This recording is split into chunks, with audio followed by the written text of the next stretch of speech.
বাইরের জামা কাপড় পরে ছবি তোলে, সেটা নিয়ে এখন কথাবার্তা তুলে ওকে অস্বস্তিতে ফেলার কোনো মানে আছে? বেশ বেশ বেশ, এইসব কথা থাক। তবে এটা সত্যি যে বুড়ো বয়সে এসে ঈশ্বর আমার সেই স্বাদ মিটিয়ে দিয়েছে, স্রোতকে আমার কাছে পাঠিয়েছে।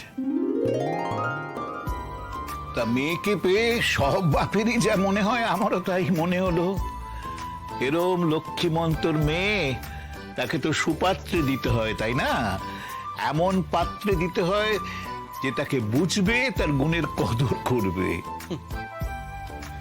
সেই চিরকাল একঘেয়ে চিন্তা ভাবনা, যেন মেয়ের কোনো গতি হচ্ছিল না। আরে তুই কি কিছু বললি সার্থক? না, কিছু না। তারপরে বল প্রাণতোষ, সেরকম ছেলের সন্ধান কি তুই পেলি? হ্যাঁ, পেয়েছি। এবং সেই কারণেই স্রোতের দিদি আর বৌদিকে আমি এখানে ডেকেছি।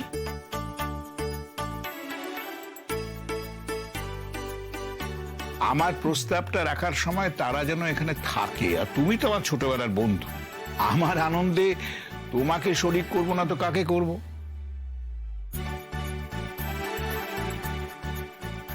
তাই তোমার শহরে আসার খবরটা পেয়ে আমার মনে হলো এটাই সঠিক সময় আমার মেয়ের পাত্রকে সেটা ঘোষণা করার। তোর আনন্দের শরিক হতে পেরে আমাদেরও খুব ভালো লাগছে। কি বল সৌভি? হ্যাঁ আঙ্কেল, আপনি যে আমাদের ফ্যামিলি মেম্বার মনে করেছেন, এটার জন্য আমরা প্রাউড ফিল করছি।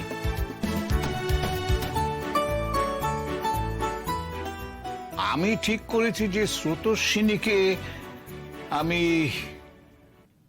আমার ছেলে সার্থকের হাতে তুলে দেব।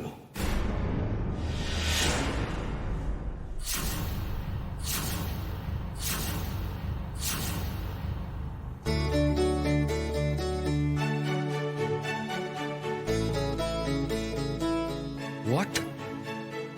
মানে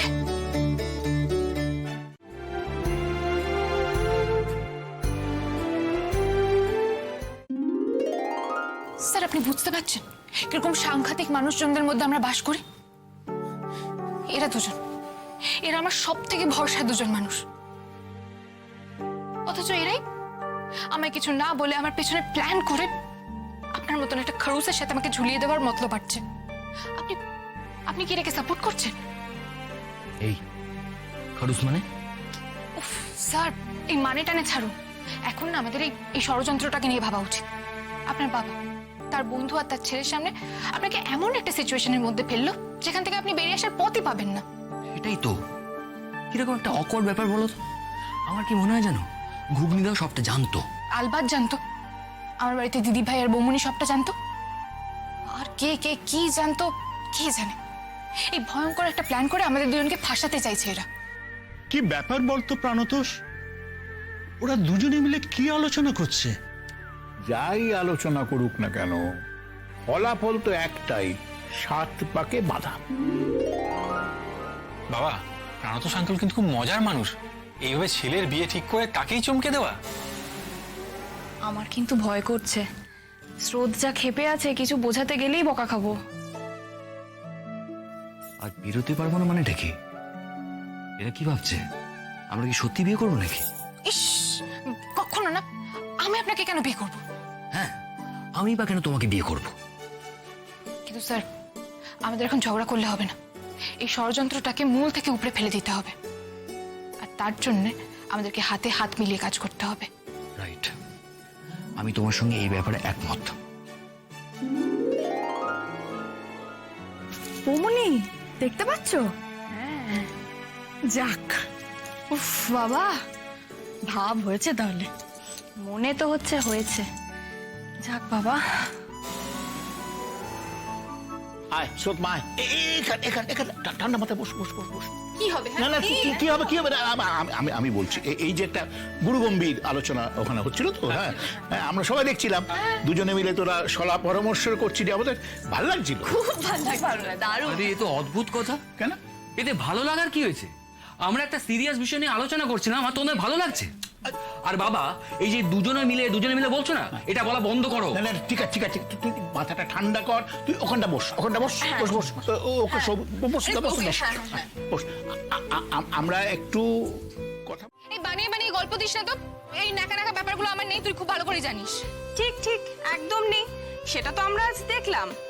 আমাদের সামনেই কেমন সার্থকের সাথে ফিস ফিস করে আলোচনা করছিল। লজ্জা টজ্জা থাকলে কি আর ওরকম আলাপ টালাপ করতে পারতো না? মনে তো হয় না। আরে বাবা শোন না, আমার হাতটা ছেড়ে দে বলে দিচ্ছি কিন্তু। ছাড়লে যাবি কোথায়? আশ্চর্য তো দিদি ভাই, তোদের মাথায় কি কোনো বুদ্ধি নেই? মানে একটা হুজুকে মাতলি সবাই মিলে। আর আঙ্কেলকে নিয়ে তো আমি ভীষণ ডিসঅ্যাপয়েন্টেড।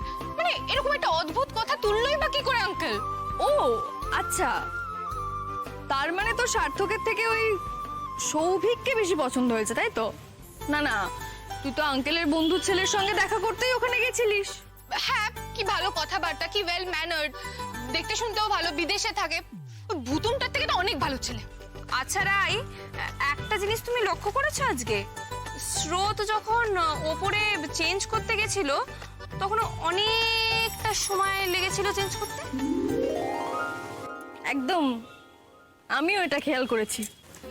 আর তখন কিন্তু ওপরে ছিল শুধু স্রোত আর তার সার্থক স্যার। মানে ওপরে কি খুব জরুরি কথাবার্তা হয়ে গেছে নাকি একা একা? বৌমনি, এটা কিন্তু বিলো দ্য বেল্ট হয়ে যাচ্ছে বলে দিচ্ছি। আহা, খানিকটা তো বিলোই। মানে সে ওই কুচি টুচি ধরতে সাহায্য করেছিল কিনা। দূর বাবা, আহা, ঠিক আছে ঠিক আছে, আর কিছু বলবো না। তোদের সাথে না কথা বলার বৃথা। আমি না আজ রাতেই চলে যাবো, বাড়ি ছেড়ে চলে যাবো। তা কোথায় যাবে? এখনই সার্থক স্যারের বাড়ি চলে যাবে নাকি? আমি আমি মেজি ভাইয়ের কাছে চলে যাবো।